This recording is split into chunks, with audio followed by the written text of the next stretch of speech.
No, neviem, prečo som dnes stala o 3:30. Asi som nebola nejako unavená, ale vonku bola ešte tma.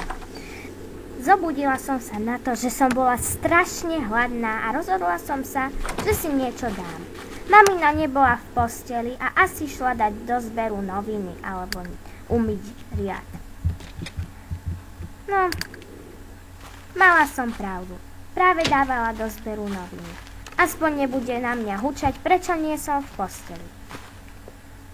No a ja som si teda zatiaľ dala pod zimný šalát, čo bol ešte v chladničke. Rozmýšľala som o škole, aké to tam bude a čo sa tam stane.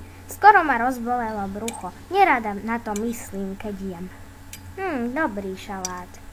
Viac sa dozviete v ďalšej časti.